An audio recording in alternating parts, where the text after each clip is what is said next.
Assalamualaikum warahmatullahi wabarakatuh. Ananda Solih-Soliha, apa kabarnya hari ini? Semoga kita semua selalu dalam keadaan sehat dan selalu dalam lindungan Allah Subhanahu wa Ta'ala ya. Ayo, siapa yang bangun tidur langsung merapikan tempat tidur?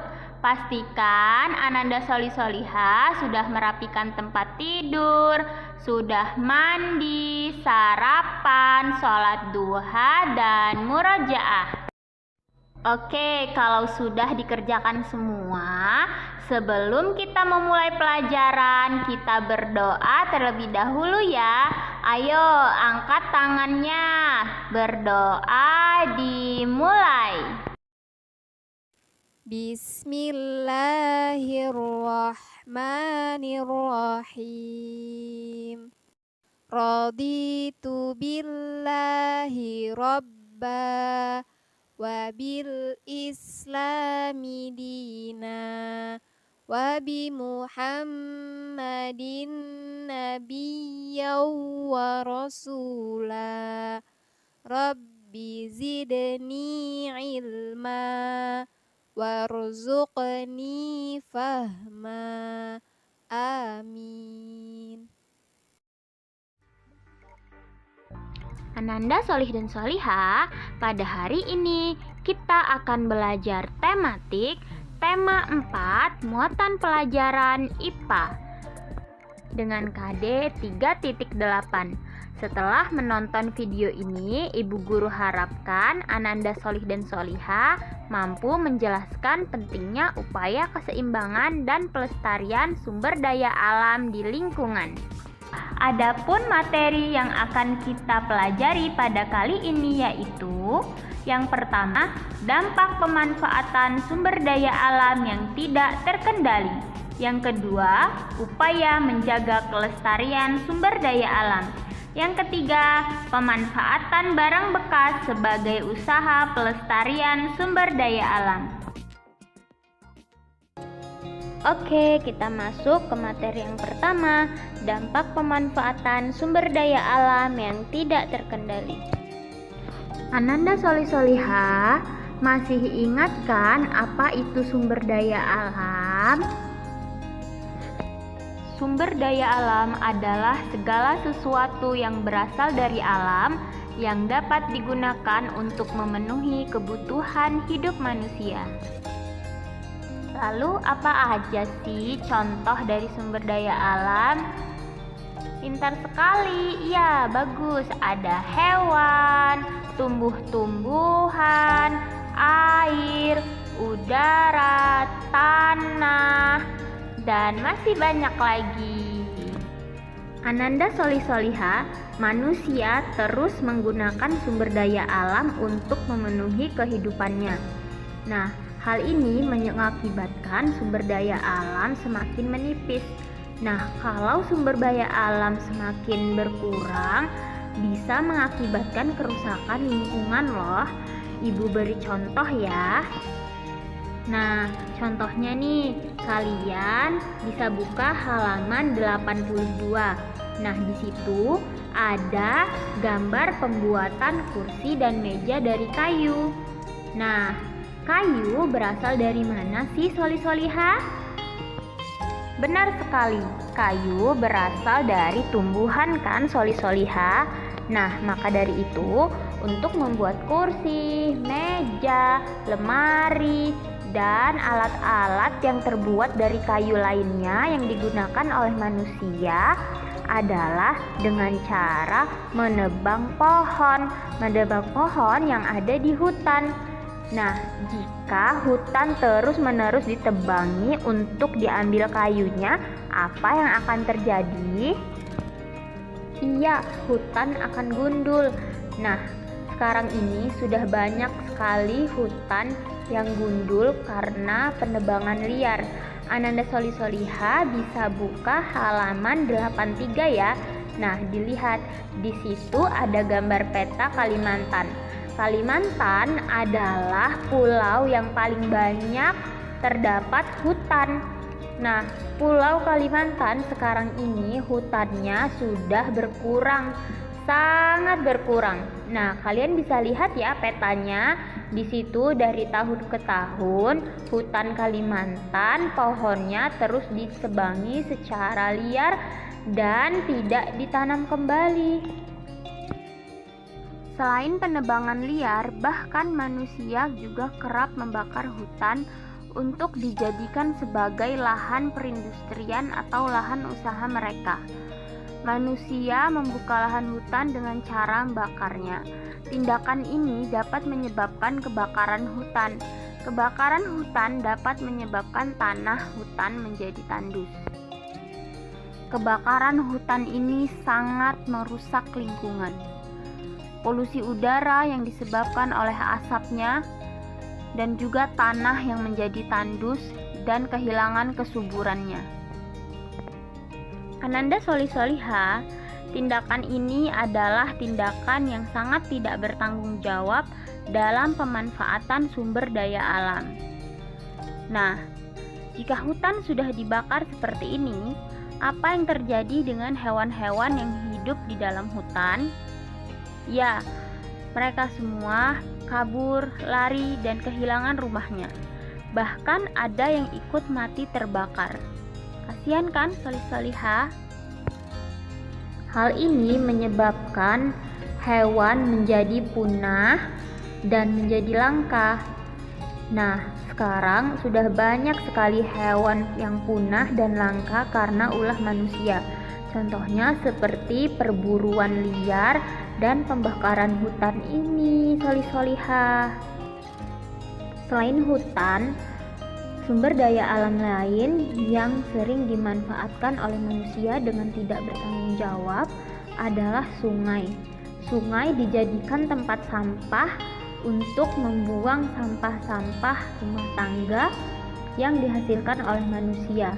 Ini menyebabkan sungai menjadi tumpukan sampah dan akhirnya saat hujan turun, air yang ada di sungai meluap dan terjadilah banjir. Nah, Sholih Sholihah, itulah tadi dampak dari penggunaan sumber daya alam yang tidak terkendali. Sangat buruk kan dampaknya, Sholih Sholihah? Maka dari itu, kita harus bijak dalam memanfaatkan sumber daya alam. Apakah Ananda Sholih Sholihah sudah mengerti? Jika sudah mengerti, kita akan lanjut ke materi yang kedua. Check it out. Oke, kita masuk ke materi yang kedua, yaitu upaya menjaga kelestarian sumber daya alam. Ananda Sholih dan Sholihah, sebagai manusia yang bertanggung jawab dalam menggunakan sumber daya alam, kita harus melakukan upaya-upaya untuk menjaga keseimbangan dan kelestarian sumber daya alam agar lingkungan kita tetap sehat dan keberlangsungan semua makhluk hidup tetap terjaga. Bagaimana sih caranya? Yang pertama, pelestarian sumber daya alam untuk tumbuhan.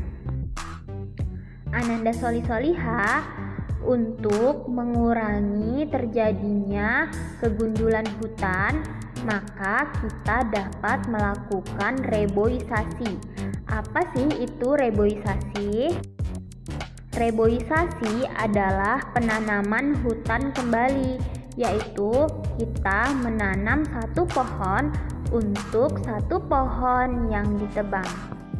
Reboisasi disebut juga penghijauan. Nah, cara pelestarian tumbuhan kedua yaitu dengan melakukan sistem tebang pilih. Dalam menebang pohon, kita juga harus memilih pohon yang akan ditebang, yaitu pohon yang sudah cukup umur dan sesuai dengan kebutuhan kita. Jangan asal menebang pohon sembarangan. Pastikan pohon yang akan ditebang sudah cukup tua dan sudah layak untuk ditebang. Yang ketiga yaitu membuat kawasan pelestarian tumbuhan, bisa cagar alam ataupun kebun raya. Cagar alam adalah suatu kawasan pelestarian tumbuhan dan ekosistem tertentu yang perlu dilindungi. Sedangkan kebun raya adalah suatu lahan yang ditanami berbagai jenis tumbuhan yang ditujukan untuk keperluan budidaya, penelitian, maupun wisata. Contohnya Kebun Raya Bogor dan Cagar Alam Pangandaran.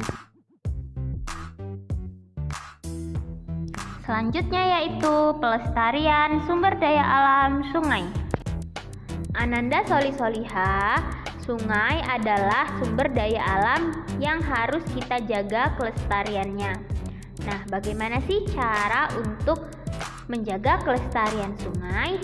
Nah, kita simak upaya-upaya berikut ini.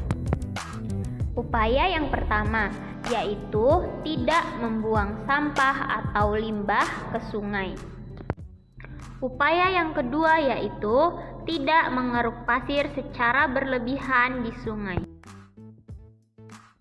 Yang ketiga yaitu tidak mendirikan bangunan atau pemukiman di bantaran sungai. Nah, sumber daya alam yang harus kita lestarikan selanjutnya adalah udara.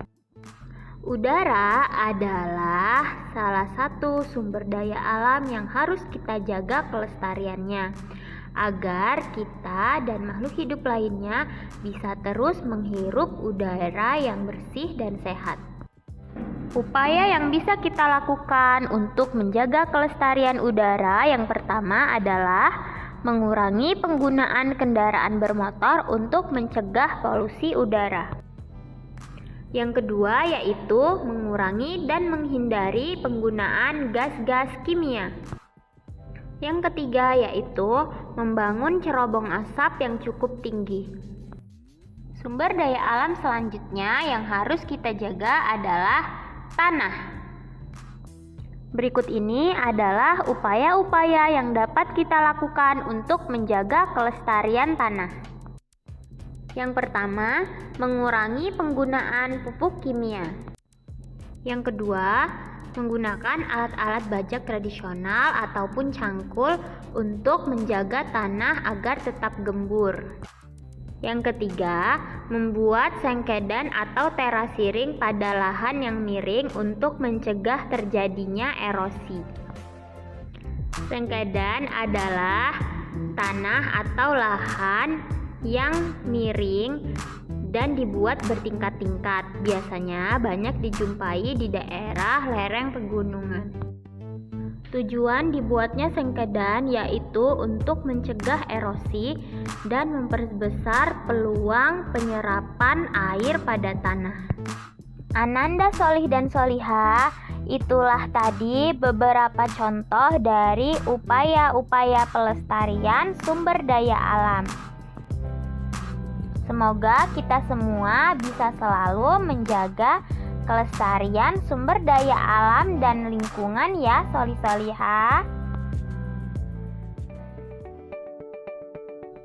Nah, sekarang kita masuk ke materi yang ketiga. Pemanfaatan barang bekas sebagai upaya pelestarian sumber daya alam. Ananda Sholih Sholihah, beberapa jenis barang bekas dapat dimanfaatkan menjadi barang baru yang memiliki kegunaan. Kegiatan pemanfaatan barang bekas termasuk upaya menyelamatkan lingkungan dari sampah. Tahukah kamu apa saja cara yang dapat dilakukan dalam memanfaatkan sampah? Cara mengolah atau memanfaatkan sampah dikenal dengan beberapa istilah sebagai berikut yang biasa disebut 4R, yaitu reduce, reuse, recycle, dan replace. Reduce yaitu kegiatan mengurangi penggunaan suatu barang sehingga sampah pun berkurang. Contohnya, saat kita belanja ke pasar, kita membawa tas belanja sendiri. Reuse adalah kegiatan menggunakan kembali barang yang masih dapat dipakai. Contohnya, menggunakan bekas kaleng susu untuk dijadikan tempat pensil. Tempat pensil ini bisa dihias agar lebih cantik. Recycle adalah mengolah kembali bahan yang tidak terpakai menjadi produk baru. Contohnya adalah memanfaatkan dan mengolah sampah organik untuk dijadikan pupuk kompos. Sedangkan replace adalah kegiatan memakai barang alternatif yang sifatnya lebih ramah lingkungan dan dapat digunakan kembali. Contohnya adalah menggunakan sapu tangan sebagai pengganti tisu. Nah, Ananda, Solih dan Solihah, apakah semuanya sudah paham penjelasan dari Ibu Guru? Jika sudah paham semua, mari kita tarik kesimpulan dari video pembelajaran kali ini. Kesimpulan dari video pembelajaran kali ini adalah: yang pertama, pemanfaatan sumber daya alam yang tidak terkendali sangat merusak lingkungan dan berakibat buruk bagi keberlangsungan hidup makhluk hidup. Yang kedua, pentingnya upaya keseimbangan dan pelestarian sumber daya alam untuk menyelamatkan lingkungan. Yang ketiga, ada 4 cara pengolahan sampah yang disebut dengan 4R, yaitu reduce, recycle, reuse, dan replace. Itulah kesimpulan dari pembelajaran hari ini. Untuk tugasnya, Ananda, Solih, dan Solihah kerjakan halaman 16. Nah, di situ ada sumber daya alam, sungai, tanah, tumbuhan, dan udara, dan contoh kegiatan pelestariannya. Ananda, Solih, dan Solihah cukup sebutkan 3 saja contoh kegiatan pelestariannya. Ibu Guru tunggu sampai jam 5 ya untuk pengumpulan tugasnya. Oke, Ananda, Solih, dan Solihah, semua sudah paham ya? Semangat terus. Ibu akhiri, wassalamualaikum warahmatullahi wabarakatuh. Terima kasih telah menonton video hari ini.